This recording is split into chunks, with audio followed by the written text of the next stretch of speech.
Enega od sloganov, s katerim Nogometna zveza Slovenije nagovarja javnost, bomo za tokratno zgodbo malce nadgradili. Sporočilo izvirnika pravi: z nogometom izboljšujemo življenje. Mi pa dodajamo: nogomet izboljšujemo s sistemom VAR. V domačem prvoligaškem prvenstvu od letošnje sezone. Priprave na uvedbo so bile temeljite. Njihova nadgradnja se seveda nadaljuje z iskanjem optimalnih rešitev v sobivanju proste človeške presoje in videotehnologije. Mislim, da v slovenskem prostoru, da smo si vzeli dovolj časa, kar 2 leti, da smo se na to pripravili iz vseh vidikov, tehničnih, produkcijskih, izobraževanj za sodnike.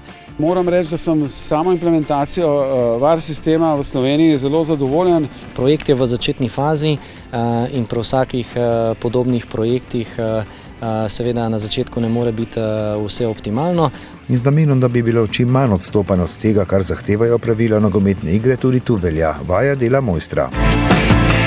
Zato pa imamo veliko takih treningov, da se zmotimo tu na treningih, ne pa na samih tekmah.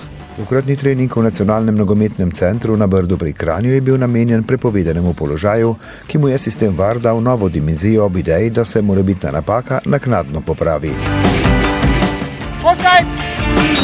Smo preverjali oziroma poskušali določiti, kdaj je primerno, da pomočniki sodnika signalizirajo offside in kdaj počakajo na učinek akcije in ga signalizirajo z zamiko. Torej pri pomočniku za to neke vrste zamujen dvig zastavice in pa pri sodniku, da nekako ne pride do tega, da bi piskal prehitro in potem onemogočil v bistvu VAR-u, da bi popravil jasno in očitno napako.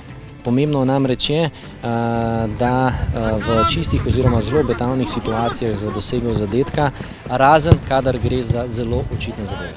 Je pa za pomočnika vseeno malo težje, ker pred VAR-om si vsako situacijo takoj odločil ali pa takoj signaliziral, recimo, ali pa pustil. Tu pa vseeno moraš zdaj razmišljati, kdaj takoj dvigniti, kdaj pa pustiti. V želji, da bi se čim bolje prilagodili novi nogometni realnosti, ki jo prinaša uvedba videotehnologije, bodo sodniki pogosto na tovrstnih treningih. Še posebej tisti, ki so se z njo seznanili v premierni slovenski sezoni. Nisem tudi jaz toliko dolgo varal, samo mogoče drugi, tretji izobraževanje. Zaenkrat sem novinec v tem poslu. Mednarodni sodniki smo v tem projektu od leta 2019 imeli smo ogromno že seminarov, izobraževanj, kot tudi izkušenj imamo iz igrišč. Pa je morda napaka, ki jo odkrije analiza videoposnetka, neke vrste dodatno breme za sodnika. Od človeka do človeka različno. Jaz nimam nekih težav s tem, da me VAR popravi, ker vem, da je sigurno bila tesna situacija. VAR je torej pomočnik in obenem kritika, po drugi strani tudi svojevrsten prijatelj, rečeno v prispodobi. Predstavljati si nekega artista v cirkusu, pa da ima tisto zaščitno mrežo. Ob vseh ostalih veščinah, ki so potrebne za poklic nogometnega sodnika, mora biti tisti v VAR sobi spreten tudi s tehniko.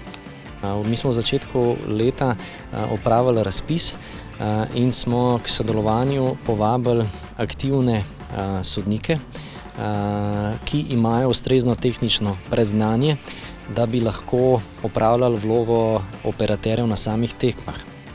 V prvem delu sezone je VAR na 2 tekmah v vsakem krogu. Že spomladi je v načrtu, da bi bile pokrite vse. Ja, bo kar hud zalogaj, ampak delamo na tem in kadra imamo dovolj, mislim, da bo šlo. Korak za korakom, torej brez prenagljenih odločitev. Tako kot pri prepovedanem položaju, ko je pač treba malce počakati, da sodniki za nasvet povprašajo še kolege v VAR sobi.